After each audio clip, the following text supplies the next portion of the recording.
मीर बाकी ने मंदिर तोड़कर मस्जिद बनाई। संभल को लेकर ओवैसी पर भड़के योगी आदित्यनाथ। संभल जो पूरे यूपी में ही नहीं बल्कि देश भर में चर्चा का विषय बना रहा और एक बार फिर ये चर्चा में आ गया है क्योंकि योगी आदित्यनाथ ने ऐसा कुछ कह डाला है जिससे मौलाना गैंग बौखला गया है। और तो और सीएम योगी ने ओवैसी को ऐसा जवाब दिया कि ओवैसी दोबारा कभी योगी से सवाल करने की हिम्मत नहीं कर सकेंगे। नमस्कार, कैपिटल टीवी देख रहे हैं आप, मैं हूं आपके साथ हर्ष भारद्वाज। उत्तर प्रदेश के संभल जिले की शाही जामा मस्जिद को लेकर सियासी घमासान मचा हुआ है। इस बीच मुख्यमंत्री योगी आदित्यनाथ ने एक कार्यक्रम में संभल मामले को लेकर खुलकर अपनी बात को रखा है।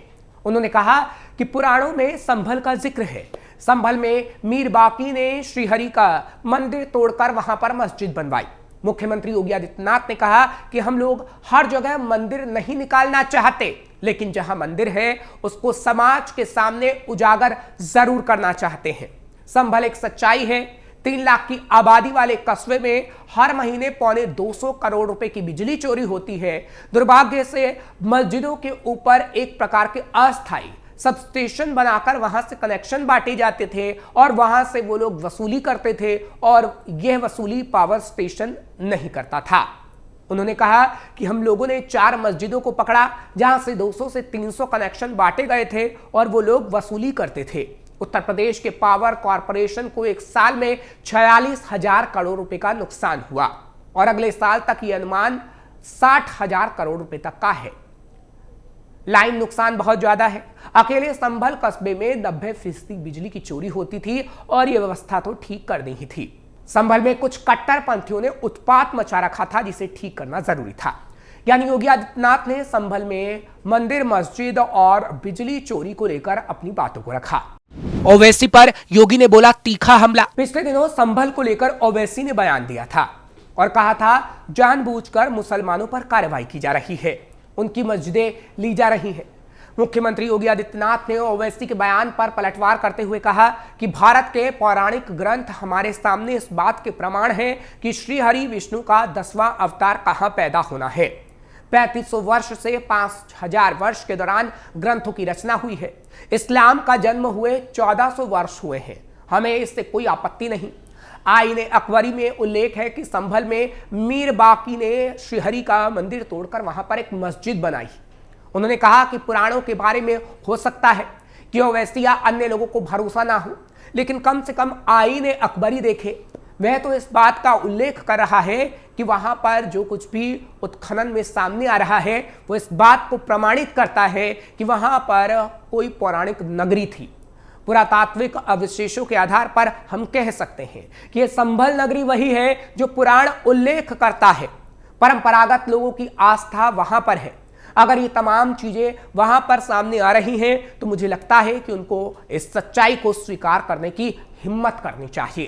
कौन था मीर बाकी जिसने मंदिर तोड़कर मस्जिद बनवाई? वही इस मामले में हिंदू पक्ष का दावा है कि शाही जामा मस्जिद पूर्व में हरिहर मंदिर को तोड़कर बनाई गई। यानी सीएम योगी जिस तरीके से कह रहे हैं वैसे ही हिंदू पक्ष कह रहा है। यह भी दावा किया जा रहा है कि यही वो स्थान है जहां भविष्य में भगवान कल की अवतार लेंगे। मुस्लिम पक्ष ने उन आरोपों को नकारा है जिसमें इसे हरिहर मंदिर बताया गया है। उनका कहना है कि 1529 में शाही जामा मस्जिद का निर्माण मीर बेग ने करवाया था, जो मुगल बादशाह बाबर का कमांडर था। अब सवाल यह है कि क्या यह वही मीर बेग है जो मीर बाकी कहलाता था? माना जाता है कि मीर बाकी के द्वारा अयोध्या में मस्जिद का निर्माण कराया गया था, जो बाद में विवाद का कारण बनी। इतिहासकारों के मुताबिक मीर बेग को कई नामों से जाना जाता है। वो मूल रूप से उज्बेकिस्तान के शहर ताशकंद का रहने वाला था, इसलिए उसे बाकी ताशकंदी भी कहा गया, जिसका जिक्र बाबर की किताब बाबरनामा में भी है। उसे बाकी बेग, बाकी शाघावाल और बाकी मिंगबाशी नामों से जाना गया। मीर बाकी का अयोध्या और संभल से क्या है कनेक्शन? मुगल काल में बाबर ने मीर बाकी को अवध प्रदेश का गवर्नर बनाया था। माना जाता है कि इसी दौरान 1528 में उसने अयोध्या में मंदिर की जगह पर मस्जिद का निर्माण कराया था। मुस्लिम पक्ष के मुताबिक संभल की जामा मस्जिद का निर्माण 1529 में मीर बेग ने कराया। यानी दोनों मस्जिदों के निर्माण में 1 वर्ष का अंतर है और दोनों के निर्माण में बाबर के खास दरबारी का नाम शामिल है, यानी मीर बाकी का। दोनों ही मामलों में हिंदू पक्ष का दावा है कि यहां मंदिर तोड़कर बाकी ने मस्जिद बनाई। अयोध्या में भगवान राम के जन्म स्थान पर मस्जिद बनाने का आरोप लगा, वहीं संभल में हरिहर मंदिर को तोड़कर शाही जामा मस्जिद बनाए जाने का दावा किया गया। बाबर ने बाकी को भी दिया धोखा। जनवरी फरवरी 1526 में बाकी को शाघावाल नाम से वर्णित किया गया है। उस वक्त बाकी को लाहौर के पास दिबलपुर का क्षेत्र दिया गया और बल्ख यानी अब जो अफगानिस्तान है उसमें एक विद्रोही को वश करने की जिम्मेदारी दी गई। यहां से वापस आने के बाद बाकी को चिन तिमूर सुल्तान के नेतृत्व में 6-7 हजार सैनिकों का कमांडर बनाया गया। 1528 में इस सेना को एक अभियान पर चंदेरी भेजा गया। यहां से उनके दुश्मन भाग निकले और चिन तिमूर सुल्तान को उनका पीछा करने का आदेश मिला, जबकि बाकी को इससे आगे न जाने का आदेश हुआ। मार्च 1528 में चिन तिमूर सुल्तान के ही नेतृत्व में बयाजिद और बीबन यानी इब्राहिम लोदी के पूर्व कर्मचारी को अवध के पास पकड़ने के लिए भेजा गया। इन दोनों ने मुगल सेना से लखनऊ का मुगल किला छीन लिया और 1529 तक लखनऊ को अपने कब्जे में रखा।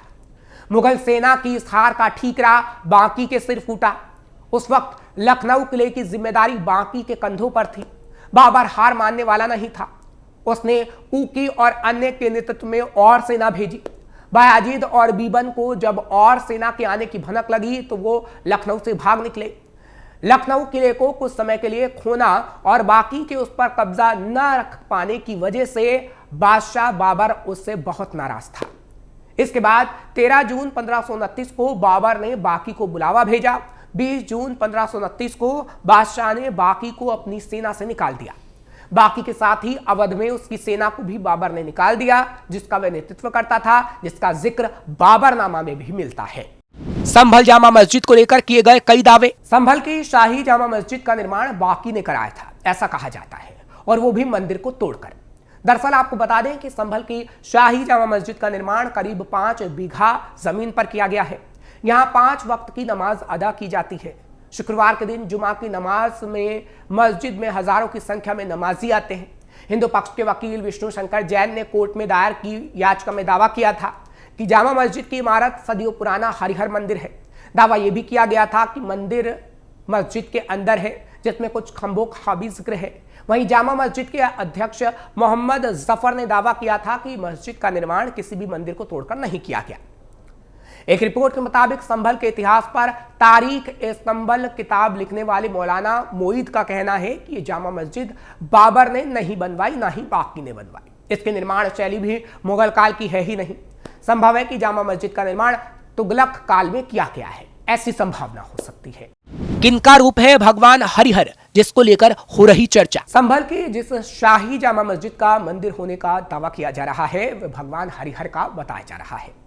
धार्मिक मान्यताओं के अनुसार भगवान हरिहर भगवान विष्णु और शिव के मिश्रित रूप हैं। इन्हें हरिहर के अलावा शंकर नारायण और शिव केशव के नाम से भी पुकारा जाता है। इनके शरीर का एक हिस्सा भगवान विष्णु यानी हरि और दूसरा भगवान शिव यानी हर का है, इसलिए इनका नाम हरिहर पड़ा।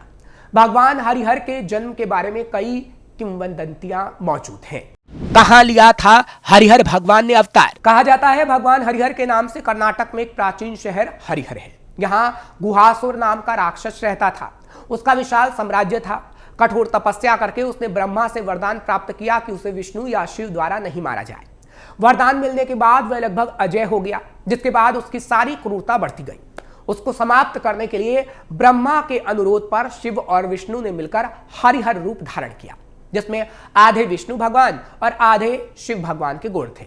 हरिहर का अवतार कुडलूर में हुआ, जो तुंगभद्रा और हरिद्रा नदियों के संगम पर है, जहां चट्टान पर कुछ निशान हैं, जिन्हें स्थानीय लोग भगवान हरिहर के पद चिन्हों के रूप में बताते हैं। कलयुग में होगा भगवान कल्कि का अवतार। धार्मिक मान्यताओं के मुताबिक भगवान विष्णु ने 9 अवतार लिए। उनका 10वां अवतार कलयुग में होना है, जो भगवान कल्कि के रूप में होगा। पुराणों में कहा गया है कि भगवान कल्कि का जन्म उत्तर प्रदेश के संभल नामक स्थान पर होगा। भगवान कल्कि यहां से सफेद घोड़े पर सवार होकर दुष्टों का संहार करेंगे। यही नहीं, कल्कि धाम भी यहां पर स्थित है। 20 फरवरी को प्रधानमंत्री नरेंद्र मोदी ने भी यहां श्री कल्कि धाम मंदिर का शिलान्यास भी किया।